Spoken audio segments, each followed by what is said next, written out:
If you are obsessed every day of what the platforms are doing, how it's changing, what's happening, and you are obsessed with culture, what beverages are working, what fashion is working, which artists and athletes matter, what shoe style matters, what is popular culture doing, platforms and culture. If you obsess over those two things, you will consistently over-index in the production of content. How is everybody? Thank you so much for the warm welcome. I'm very excited to be here. Regardless of what everyone is trying to accomplish in this room, in their careers right now, we are all required to try to achieve one very important thing, which is nobody here is going to be able to accomplish their goals unless they're able to communicate their message and get someone to do something. This is professionally and personally. If you are unable to communicate or have your information consumed, what you're trying to achieve is not going to happen. More importantly, if you are unable to do it, someone else is going to do it and they're going to charge you for it. The reason so many people outside are in an infrastructure of affiliate referral fees and rev share is because they've been incapable of creating the demand themselves, thus they must pay to get a customer. This is something I think about constantly. This is why Google is one of the biggest companies in the world. It is a toll booth to get to a product because search is a utility in our society and allows people to find what they're looking for, and thus they're able to refer fee. And this is something that I want to ground today's conversation in, because for the people in this room that have not made the commitment to building a communications infrastructure for their business, this could be the single and most important conversation you can have. In plain English, what I'm saying is, if you are not producing content, information on an everyday basis at the highest level of output to your financial and creative capabilities, you are leaving opportunity on the table on a daily basis. There is a battle out there for attention, and more importantly, the actual product and service, because of the way technology is going, is more of the commodity, and the ability to get people to understand your product is more of the value prop. This is a humongous shift in consumer behavior and business from the last 50 years. The speed in which one can create a product, whether it's a physical or digital item, that is on par with the competitive landscape is staggering today compared to 25 years ago. The understanding to how to create demand for that product is the variable of current success. There are platforms outside that basically are enabling individuals to white label a game or a product overnight. There's a reason Shopify and WordPress and these platforms are very big companies. They've commoditized what used to not be a commodity. In 1997, when I built WineLibrary.com for my dad's liquor store, it cost hundreds of thousands of dollars for something basic. Today, Shopify, for a couple of dollars a month, does 100 times what my website did 20 years ago. Outside, in all those booths, there's unlimited platforms that commoditize the thing.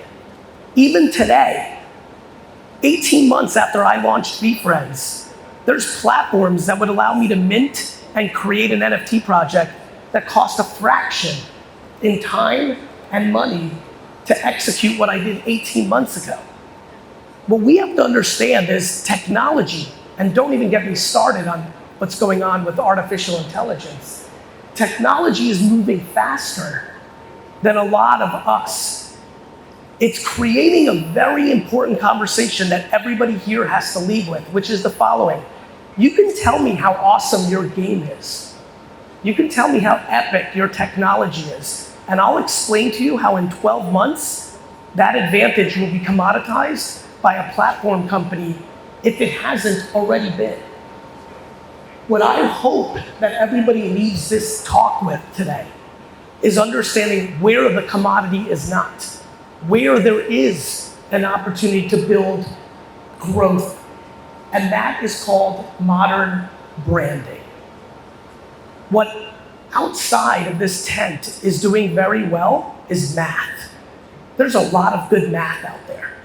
There's a lot of good math out there. What it's not able to do, and what the world continues to struggle with, is art. Art is different. Art is not as scalable. Art is not black and white. The art that connects every person in this room, regardless of their agenda, as a need to grow in whatever your ambition is the ability to produce pictures and videos and write written words to compel somebody who sees it to do whatever you want them to do. Sign up, buy, refer, expand your message. We are living through a time where most people do not understand how to actually do modern marketing or modern art properly. We're also living in a time where everyone is looking for scale and automation, which means scale but not depth. The amount of people that are actually committed to building meaningful relationships with their customers is almost non-existent in the hyperbole of innovation, automation, technology. So what's interesting to me is the last 20 years, it seemingly looked like the people that had the advantages were the ones that invested in automation and scale and technology. And that's what we saw happen. What's happening now is, because the cat is out of the bag and everybody understands that, that starts to over time become the commodity. And the advantage becomes the things that are not automated, that are not technology-based, they're human-based. This will be accelerated dramatically with AI, dramatically. Soon, everybody's white paper or presentations are gonna look the same because they're all gonna use the same technology. But the inputs from the human level become the variable. When I think about why in the world are the human beings that are sitting in front of me right now, why are you even here? Why are you here? Majority are here to advance your professional life. You're here for your business to grow. You're here for you to grow within the company. You're here for advancement of your professional life. You would like it to be better. What fascinates me is that while we spend a lot of time on many things, the lack of commitment overall on becoming great at making pictures and videos and written words work on the 7 to 10 platforms that have the world's attention fascinates me. The subconscious of this room thinking they're doing social media when they're not fascinates me.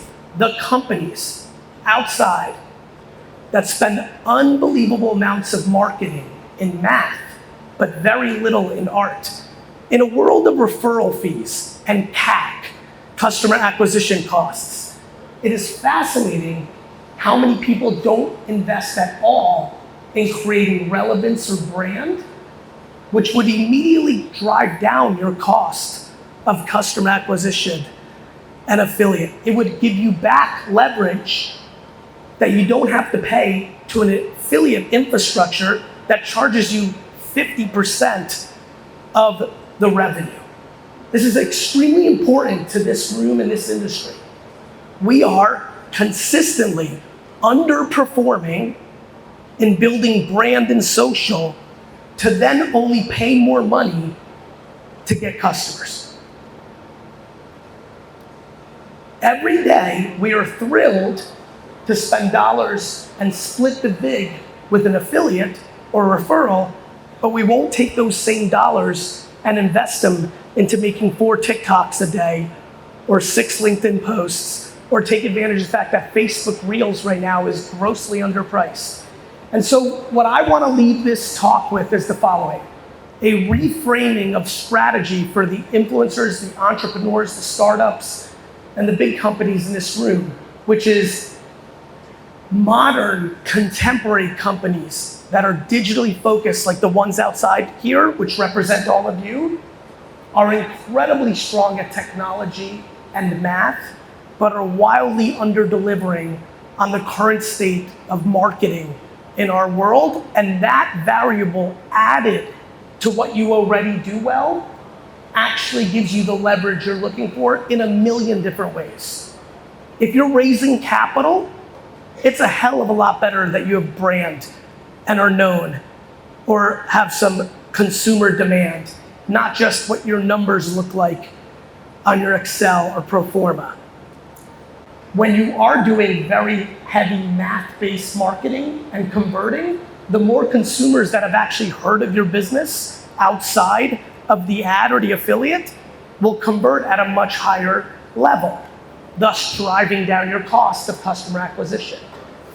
Taking a step back for everyone who's sitting here, very simply put, no matter how big or small your company is in this room, I believe that most of the companies in this room need to be producing somewhere in the ballpark of 15 to 30 social media posts a day.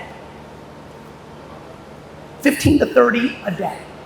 Across Instagram, Facebook, TikTok, LinkedIn, YouTube Shorts, and on and on. The reality is the reason I believe this to be true is because of the single biggest elephant in the room right now, which is for the last decade, the amount of strategy that has gone into the pictures and videos that are posted daily by companies in social media has been very low. The reason so many people continue to underestimate social media is because most people that do it don't have a strong enough strategy to defend or define why it's valuable to a business. When you post good morning on Twitter, it's nice, but how overtly strategic is it? It's okay, but it can't be your post for the day. What we continue to have, similar to what we had in the 1960s with television. I'm going to give you a very good history lesson. Somewhere around the mid-1960s, there was a small group of very big companies in the US that realized there was a lot more opportunity on television if they were smarter about it, and if they ran those ads aggressively with thought, mascots, taglines, more often during shows that were watched more often, that their businesses would grow. Today, the biggest consumer products in the world continue to be brands that strategically invested properly on television from the 1960s to 1980s. We find ourselves in a very similar place with social media today. What excites me to no end is looking at all the faces in this room. This is literally, as we sit here today, I'm very aware of how much negativity is in the world across the board. Yet, as we sit here today, both for your businesses or your personal life, there has never been more opportunity for everyone in this room than there is right this second. The reason is because so few people have figured out how to play this matrix of attention properly. There are still a shocking small amount of people on Earth. Millions, but remember there's 8 billion people on Earth.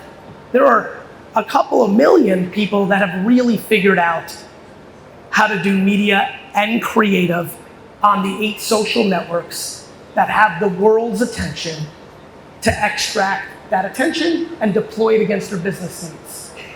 But this leaves still plenty of room for tens of millions of people and companies to come in and do it properly.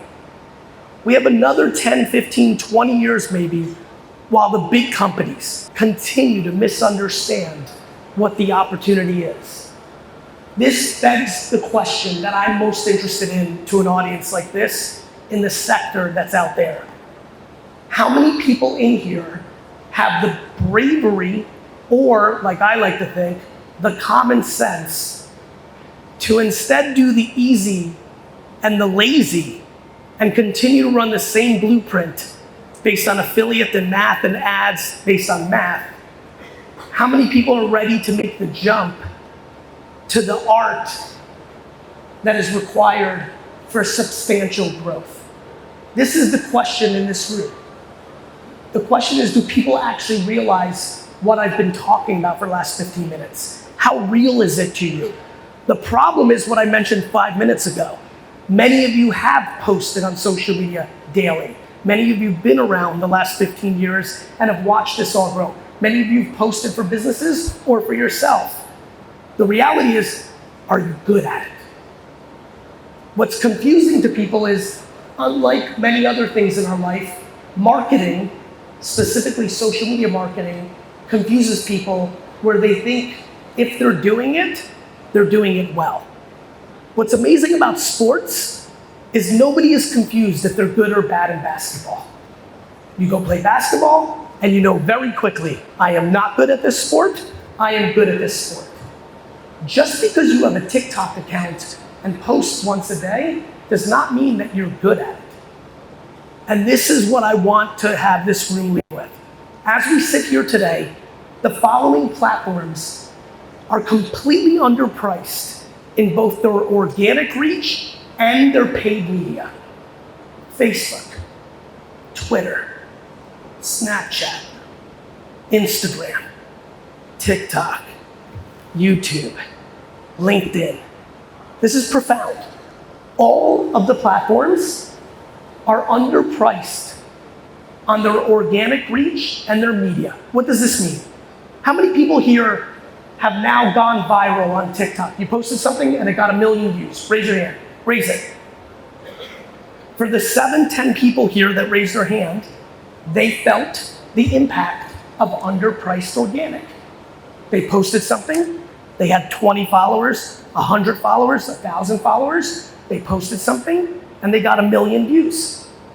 That is an enormously important thing for this room to talk about. In the history of marketing, that was never possible. You did not buy a full page ad in the newspaper. You did not buy AdWords on Google. You did not buy a television ad on television, and they just miraculously gave you unlimited more awareness for more than you paid for. They didn't just give you 55 newspaper ads because you paid for one, they gave you one. This is why this is so important. A lot of you, including myself, grew up in an era where you would amass followers and you would post and you would get a percentage of those followers to see it. It was more email marketing than it was social. We are now in the post-TikTokification of social media, where you can absolutely get way more exposure than you've earned because you don't have to build a list or a community, you just have to make individual pieces of content strong. This has now penetrated every platform. YouTube Shorts is built on this. Maybe some of you saw that Elon posted the other day about you can follow an account with the bell and see every one of their posts. Why is that happening? Because Twitter in the next year will go through the same thing where the majority of your users won't see the post. It's going to be based on the content, and then many more could see it, whether you have 3 million followers like I do or you have 670 followers. We're on even playing ground because the content becomes the variable, not your ability to build followers. The reason I'm harping on this in the early part of my talk here at so much scale is because I do not believe people have realized how important this is for their professional businesses. If you are able to leave this talk and start making a commitment to producing content that is valuable for the audience, not for your insecurities or egos. No more posting your fucking watch. More posting things that actually bring value. It will change the dynamics of your business leverage. The more attention and intent to do something with you that you have, the more likely you have leverage with the people that you negotiate every day. Why that really matters to me in the context of this room is this industry outside of me right now, most of you are involved in, is incredibly based on who has the leverage of the consumer's attention. There's a reason that there's so much affiliate and CAC and conversion in this business. And there's a way for many of the smaller players in this room or the incumbents who charge for it to accelerate. But it does not look like the way we've done it for the last 15 years. When I talk about posting 15 to 30 times a day, think about what that means for small businesses in this room or two-person teams. It's, in theory, a full-time job. When in reality, the issue at hand is if you do not do it, the technology or the person that does have the consumer will continue to charge you more. For example, I understand that outside, the dynamics of affiliate are now 50-50. My question is, if the affiliate says to you tomorrow, it's 75-25 them, what the fuck are you gonna do about it? What are you gonna do about it? You're gonna pay. You're right, my friend. You're gonna pay. And so the reason I stand here with a ton of passion is that's not a fun way to be in business. If you are sitting here today and you do not have a relationship with your audience, if you are not the person that they're interested in, then you are vulnerable. Because somebody's gonna sit in between and charge you. And the people that are charging now are small compared to the people that could be charging. Today, we're paying the people that are the biggest companies in there properly. They deserve it. They outflanked, they built attention. Most of them built on the back of Google and other platforms to get that attention. The question becomes, as big tech companies continue to get pressure from the biggest governments in the world, they're gonna have to find more and more profit. Who do you think is gonna pay for that? You. Right now, we are sitting in the crossroads of the way the internet has worked for the last 20 years. The level of naivete that is running around this conference right now in not understanding that if they don't build their brand, if they don't build their relationship, if they don't build equity with the end user, that they can no longer rely on the economics of the intermediary that gives them all their revenue is staggering to me. And I come here with deep passion in this keynote to get people to walk out of here scared. Because unfortunately, it's unbelievable. It really pisses me off. But people tend to not react to anything other than fear or hope. And for me, I sit here telling you both. I am very motivated by the fact that I could triple or 10x or 50x or 100x what I'm trying to achieve by walking out of here, leaving this conference, and immediately making content on the 7 platforms that matter. I'm just aware that that's a very small percentage of the people in this room. When I talk to you about how you make your money through somebody else sending you a customer, and I tell you what's exactly gonna happen over the next 5 to 7 years and how fast you're gonna get squeezed, not only by the companies that are giving to you now, but by the companies that are giving the companies that are squeezing you their traffic now, you must act on this. You must. This is very, very important. And so I hope people start taking what I'm talking about dramatically more serious. To me, if I came here and said, hey, social media marketing, it really works, it's a good idea, that's one thing. I don't expect people here to go back home and recalibrate how much money they're spending against it. But when you start realizing it directly is gonna impact your P&L, your profit margins, your day-to-day, it starts becoming a very different conversation. And all of a sudden, the concept of investing in actual people that know how to write, know how to take photos, know how to make videos for these platforms becomes a much bigger conversation. To me, having internal capabilities or external partners producing 15, 30, 50 pieces of content a day for social media across 7 platforms is no longer becoming a nice to have, is no longer becoming something you may want to consider. I would rather do that than be good at balancing my checkbook. That's how important this has become. And it is important for every brand in the world, but this industry, and when I say this industry, I mean really iGaming globally and how the whole infrastructure works and how people are getting their customers. I think the clock is gonna strike midnight faster than people think. And I think the percentages of the allocation is gonna go in the referrers' favor, not the commoditized games' favor. And I think you have to move fast on this. And so it's a double-edged sword because there's a lot of people who are on the affiliate side driving traffic. They've got to get better at their part too, because it's just arbitrage. It's just arbitrage all the way through. And so what does this really all mean that's tangible? A couple things. One, understand, and this is really interesting because this is such a global audience.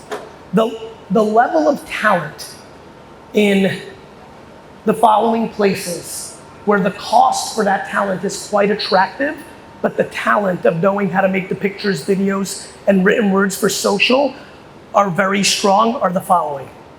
I'm blown away by the talent in Eastern Europe as a whole for the ability to make creative for social.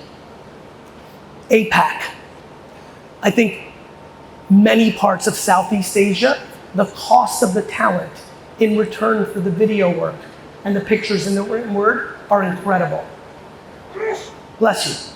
For the people in this audience, if you are taking what I'm saying right now seriously, before you go home and make a video, understanding how you're gonna do it sustainably, at scale, long-term is very important.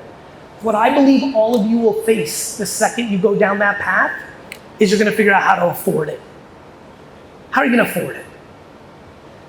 And the reason I bring up the talent around the world, because this is such a global audience, is because there are certain pockets of the world where the creative talent matches the average income, and there are some real opportunities, and that is the place I would start first. However, for everyone in this room, whether you're a salesperson, whether you're in crypto, whether you do whatever you do, for you to personally take a step back and get educated on what this all means, this will continue to be more and more important.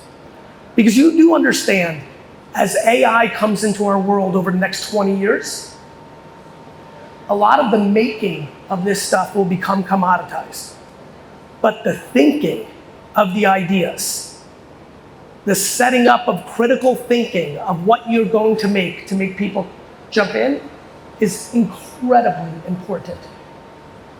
I'm gonna jump off of this topic for a second, but I'm gonna touch on it with the next thing I'm gonna say. When I think about what are the things that are needed to be successful in life, there's a lot of things that come to mind. A lot of what I think about is self-esteem and genuinely being, in a good place with yourself, because you won't put yourself out there at the level you need to if you're insecure. And so I think a lot about self-esteem and self-love and a lot of other stuff. But the word that I want to talk about that has a lot to do with the first half of this keynote with everybody here is the word curiosity.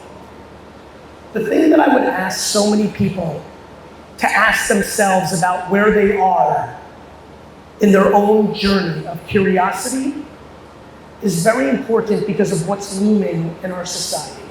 What I just talked about was a very narrow thing in marketing that I know would impact every single person here, which is why I chose to speak about it, because I want this to be as valuable to every person here as possible.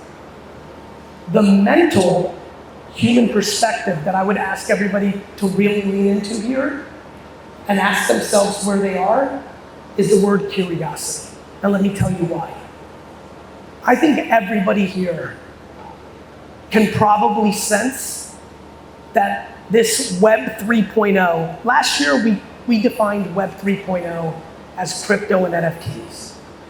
But I challenge that concept and I say, let's take a step back and realize Web 3.0 probably encompasses a lot more things. For me personally, it encompasses AR. For me personally, it even encompasses something that's been around for a long time, like QR codes. because I think it's a new functionality in pipes that matters for everyone here.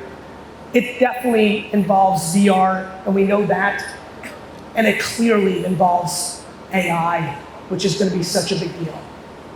Why I'm very passionate for everyone to lean into curiosity here is by even being at this conference, every human here is much further along in where the world's going than their contemporaries.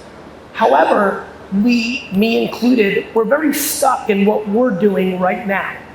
Meanwhile, this is probably the biggest era of change coming up since the invention of the iPhone accelerated social media in a profound way. I have a feeling that a lot of people here, you're not sure exactly every aspect, none of us are, but I have a feeling everybody can feel here that the next 20 years, shit's gonna look a little bit different.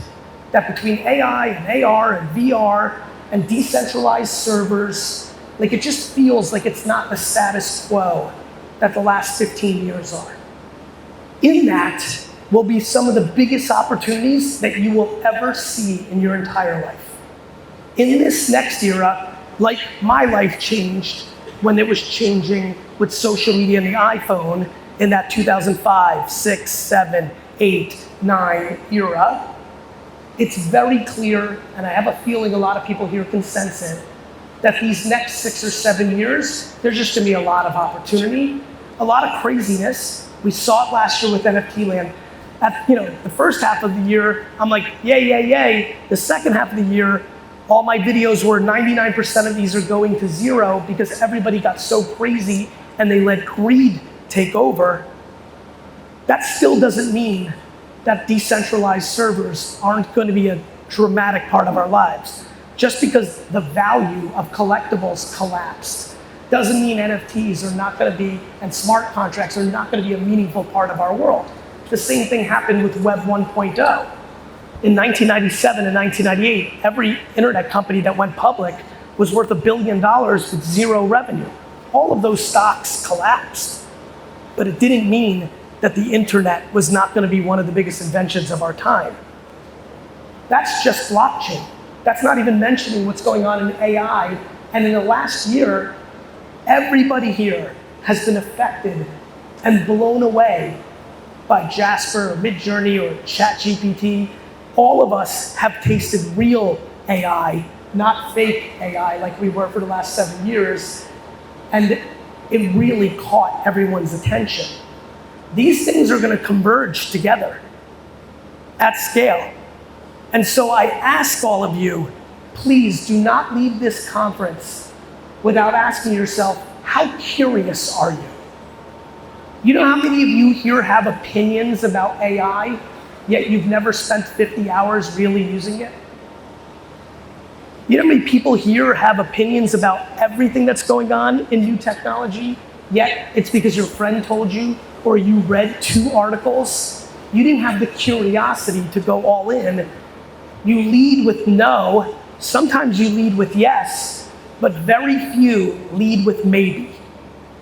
If you lead with anything from this talk, given how young this audience is, if you can fall in love with the concept of maybe, when faced with somebody telling you something you've never heard about before, or something new in your journey, which will be consistent for the rest of our lives with technology, if you meet that new genre, that new platform, that new technology with the concept of maybe, you will have a much greater chance to get out of the world what you want.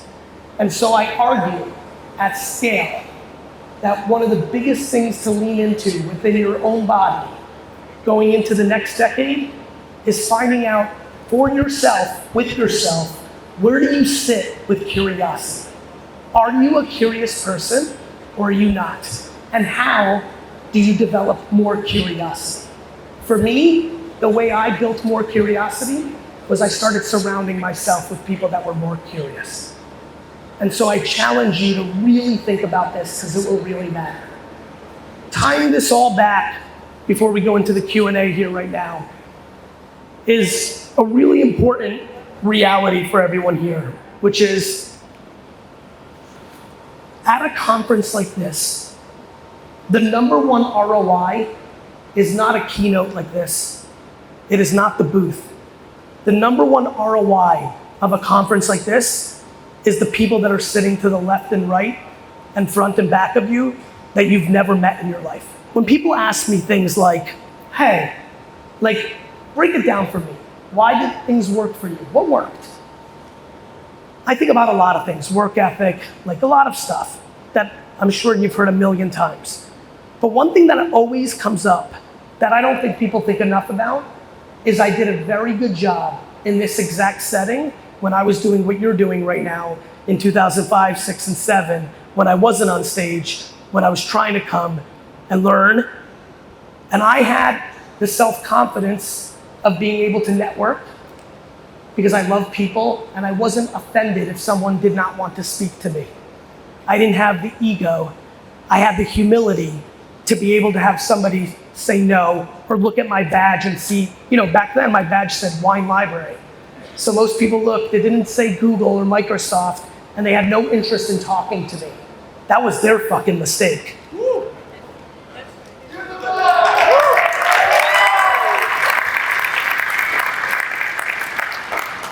So I ask you, when I go on this little 3-minute rant and try to encourage all of you to get high value out of this conference, which is, I hope there was 1 to 3 things I said that might put you into action. Everything I said, I really believe in so much. And I do believe they're 2 of the most important things you could be thinking about right now. But I promise you, whether I started you on the path of curiosity, whether I said something compelling where you realize it's fucking time to finally get serious about social media, creative, and media, neither will be as important as what I'm finishing with here is now. For as long as you decide to stay at this conference for the rest of this conference, and I know a lot of you are introverted. I get it. But if you can push yourself to literally say hello to people, my random hellos led to me being an early investor in Twitter at South by Southwest. I mean it. Hello to one person, you should know my person, and that's how I met Blaine Cook. 4 people deep. I knew nobody at South by Southwest 2006. No one. I said hello to someone, they were nice, we talked about Twitter, they said this, we met another guy, another gal, and she said, oh, my friend Blaine Cook is the CTO of Twitter. Do you want to go get tacos with him? And I said, fuck yes. And those tacos led to a relationship. And then when he left the company and he wanted to sell his shares, I was the first person he called. There's a million, trillion, quadrillion versions of the story that I just told you.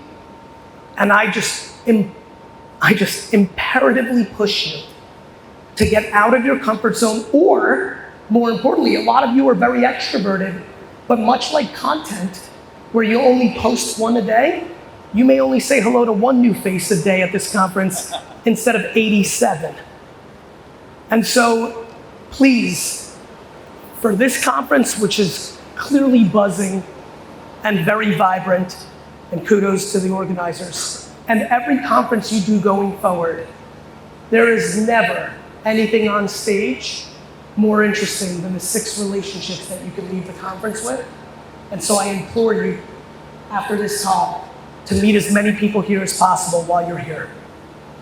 Thank you.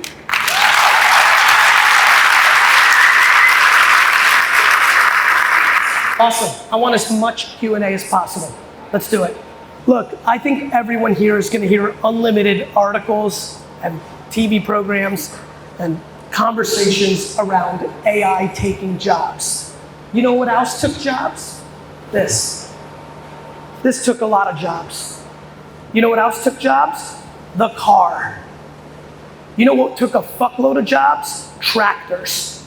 At the time that tractors were invented, most people worked on farms. There's always going to be new innovation. I do think we live in a world right now that demonizes technology, unlike 15 years ago where we heralded it. So I do think there'll be some pushback. The problem is technology never cares what humans think of it. It will always win in the end. So I think you're absolutely right. The outcome will be inevitable. Communication, the news, social media, people can slow it down from mass adoption, but it's not gonna stop it.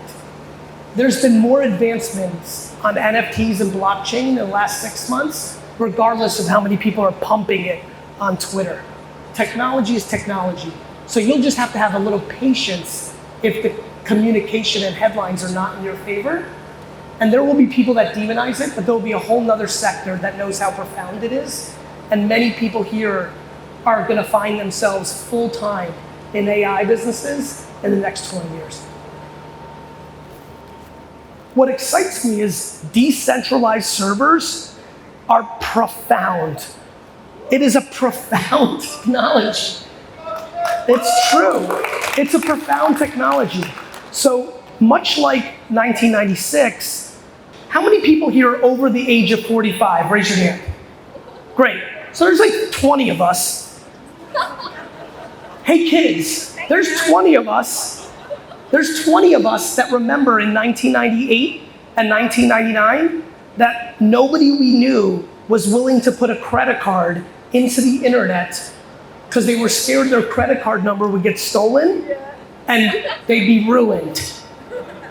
That is not something anyone in this room under the age of 30 has even thought about once in their life. Decentralized servers are a profound technology. Smart contracts that no one has control of is a profound technology. Last year's explosion and decline of collectibles built on that has no impact on that inevitable outcome. The reason I love Web3 is because it's inevitable. The reason I'm interested in Web3 is because everyone on Earth in 15 years will actively be interacting with decentralized servers at scale. The reason I'm interested in Web3 is I'm 47, and on my 57th birthday, a stunning percentage of human beings on Earth will be interacting with smart contracts on decentralized servers. So that's where I'm at with that. As far as the next 3 to 5 years, I think you're gonna see people create a lot of things that eliminate the friction that keeps so many people away from Web3. People buying something for $2,000 and then it goes up as a collectible to $10,000 and they're excited and then it gets stolen from them because they clicked one button scares 99.9% of the world. So right now we have too much friction. Everybody loves the wild, wild west until they're the one that gets shot. And so we're calibrating this new world. I think people are gonna figure it out over time. I think it's gonna be easier. Nobody wants to remember a fucking seed phrase and connect a wallet and it's just too complicated for the masses. But so is the internet. Again, for the 20-year-olds and 30-year-olds in here, people thought having an email was complicated. They did. They thought it was complicated. I was there. I was trying to get people to sign up for my email newsletter and they're like, can you just send me a catalog in the mail? I'm like, no, motherfucker. It's 1999. And so it just is gonna be time. But I think the next 3 to 5 years we'll be building products and services that eliminate the friction for 8 million people to interact with decentralized servers.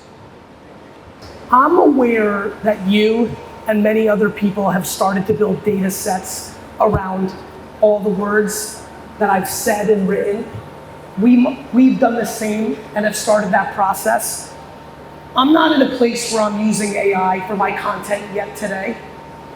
I am building insular, closed data sets because what I'm really worried about with AI right now creatively is copyright and trademark, right? Like, we don't really know the source of the images, so we want to use it for our agency, but we can't because I can't put myself in a vulnerable spot with Pepsi or my clients because I don't know where the data's coming from.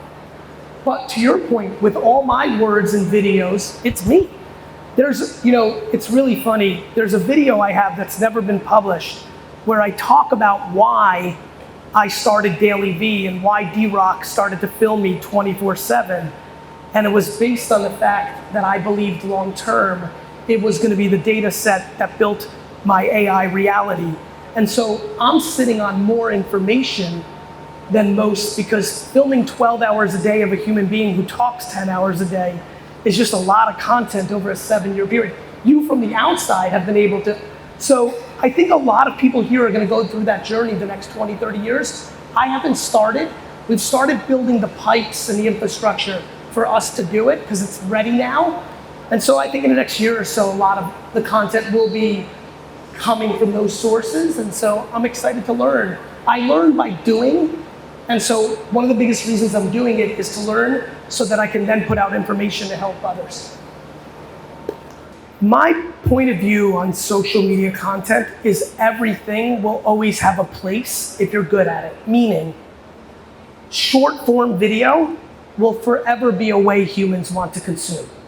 So will long form video. I love when everyone was like 5 years ago, oh, now that everything is like TikTok and 30 seconds, nobody's gonna watch movies anymore, it's too long. And I would just laugh and I was like, that is so naive.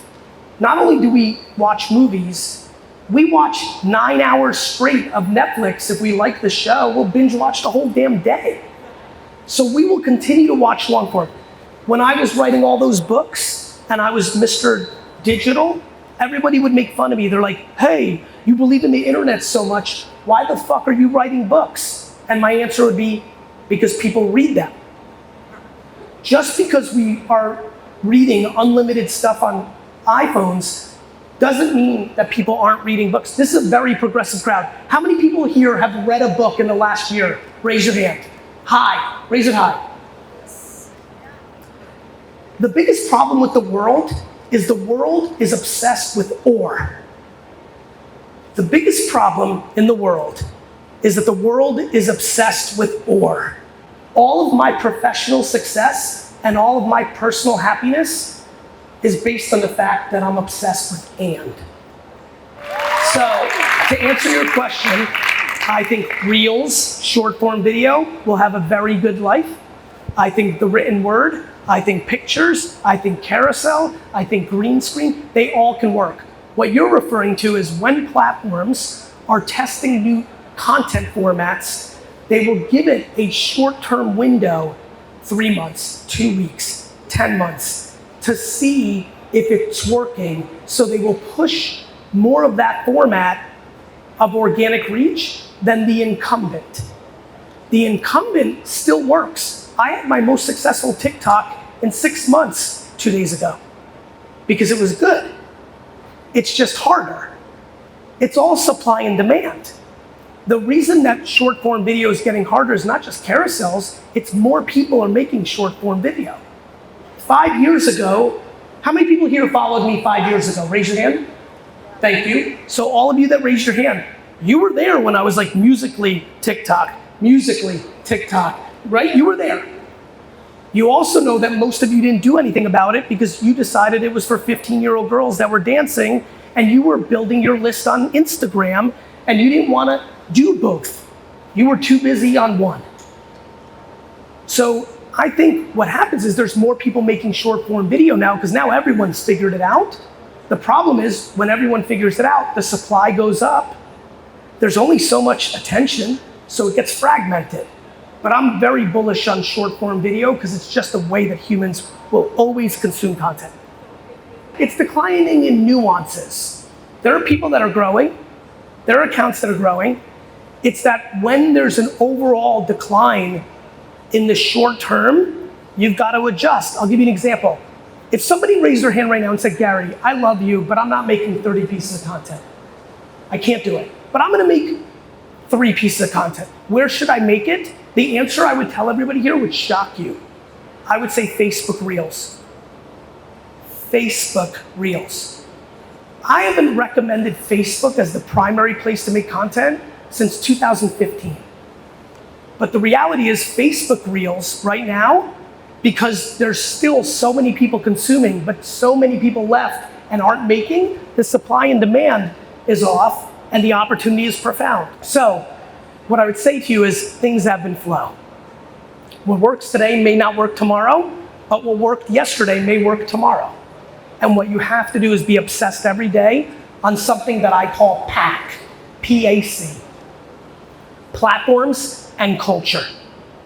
If you are obsessed every day of what the platforms are doing, how it's changing, what's happening, and you are obsessed with culture, what beverages are working, what fashion is working, Which artists and athletes matter? What shoe style matters? Are we wearing tight jeans or baggy jeans? Where are the cool places? What are the beverages of choice? What is the culture doing? What is popular culture doing? If you obsess over those two things, you will consistently over-index in the production of content. It's a great question. I think everything is biased. Right? Like, what's not bias? Every single person in this room's opinions were based on bias.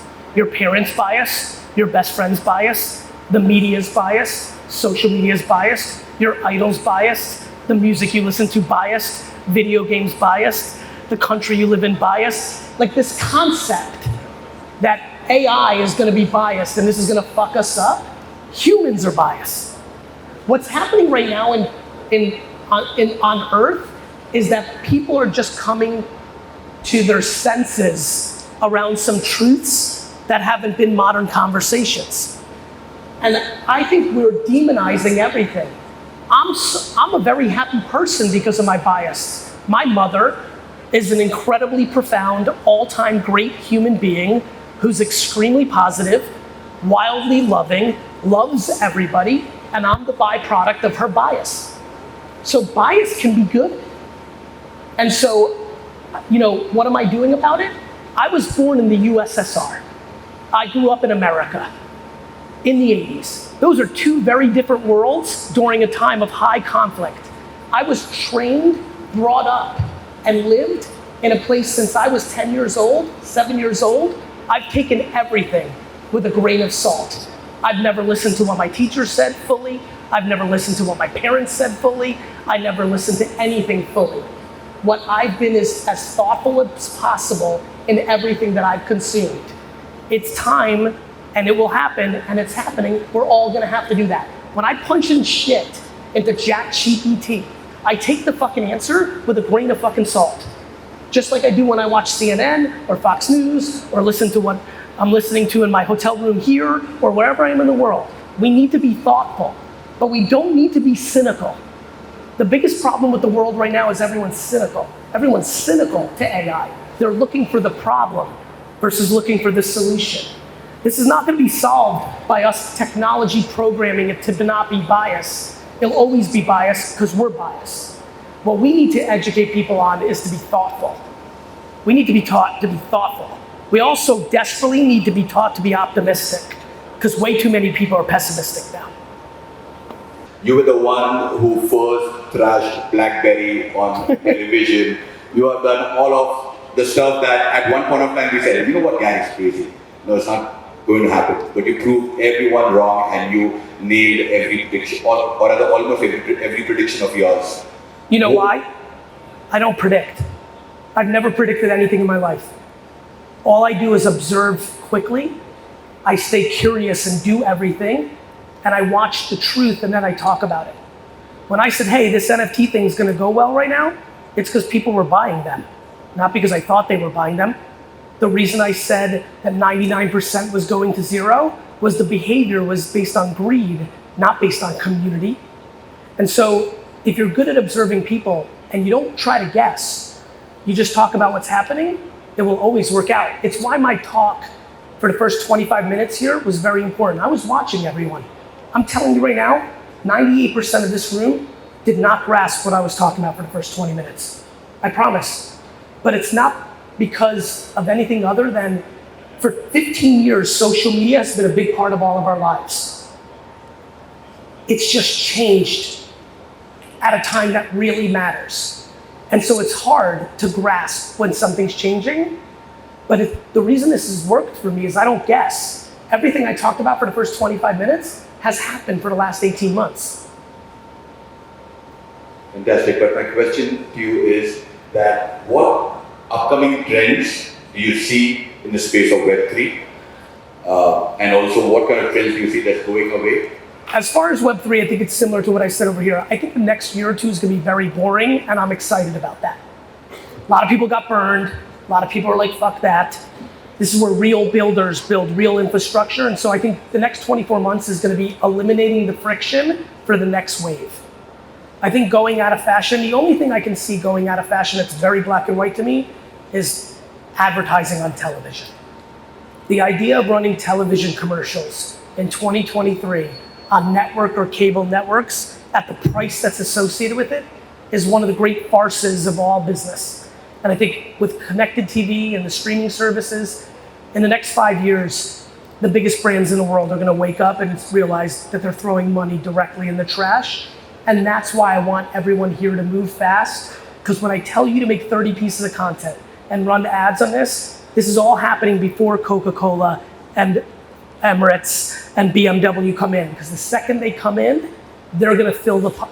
All of us combined making 30 pieces of content a day is a blimp compared to Coca-Cola understanding what I'm saying, making 80,000 pieces of content a day. And with AI coming, that's gonna become a realistic thing. So that's what I see. Every piece of content that I've ever made, I've always asked, why would that be good for you? All my friends ask me why I make content differently than they want me to. My friends who know that I came from little and I live the life now, they want me to post something bougie. They want me to post a watch. They want me to post a car. They want me to post a plane. They're like, why don't you do that? I'm like, because it brings no value to anyone. When somebody posts a plane, a picture of them on a private plane, what the fuck does that do for you? Nothing. Zero.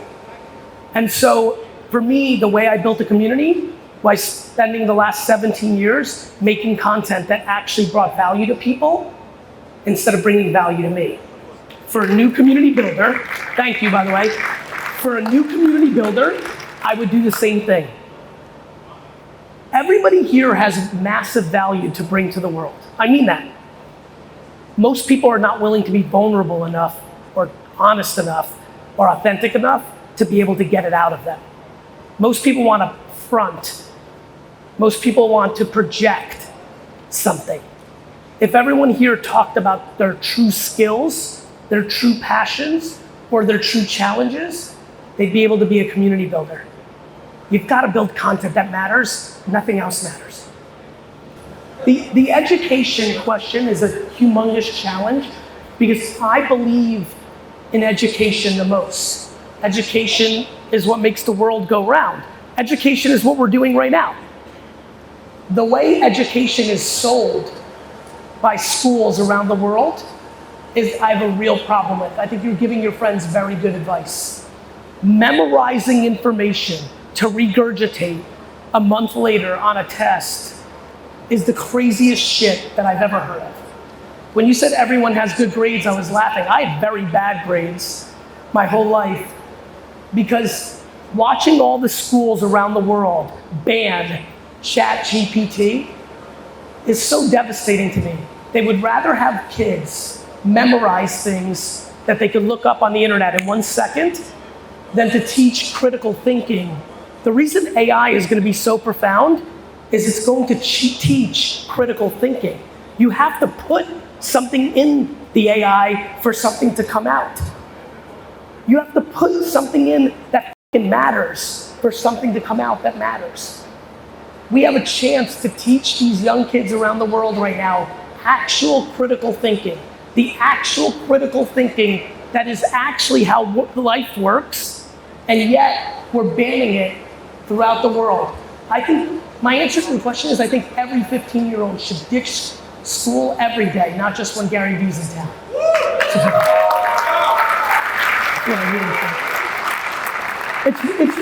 It's really a shame that schools around the world use education as the disguise for what they're actually doing. They're not teaching education, not in the 2023 world. It mattered in 1967 the way we were taught. It's crazy to me watching my children and other children go through school and seeing what's actually being done from Dubai to Moscow to New York City to Stockholm, and it's absolutely that. It's so ludicrous. It's really too bad. Meanwhile, the amount of good information available to the world is at record levels today. It's just hard to decipher it. And because we're not teaching kids in school how to decipher and how to think critically, they're just falling for the last headline that they read because that's what you're being taught in school. All right, I think that's good. One more? Hi, hey brother. Okay, so my question is related to Web3. Okay, I'm the founder of WebM, Yep. and we're trying to bridge the gap between personalization and privacy. Yeah. I know it's not the sexiest thing in the industry, but my question is regarding privacy. Yes. Like, we're building an infrastructure for ad networks to exist on Web3 in a way that is not intrusive. And I wanted your angle about privacy. Like, what data do you think is like will be okay by people? What's the approach well, that you think we should go with? what's really interesting is the promise of Web3, decentralized servers, is servers that are not owned by anybody. In essence, once the world understands that, your hypothesis in 35 years is a profoundly big company. Because the truth is, if it's on a decentralized server, not on a centralized server, everybody here will act the way they did in 2007 on Facebook, which is give all of its information, because back then we didn't know and we didn't care. In 30 years, we'll know and care, which is what's going to lead us to Web3, decentralized servers, not Web2, centralized servers. So what do I think people will share? Everything, if they think no one can take anything from it. Beautiful. Yep. Beautiful. Thank you, everyone. Thank you so much. Thank you so much, really. Thank you. Thank you. Thank you.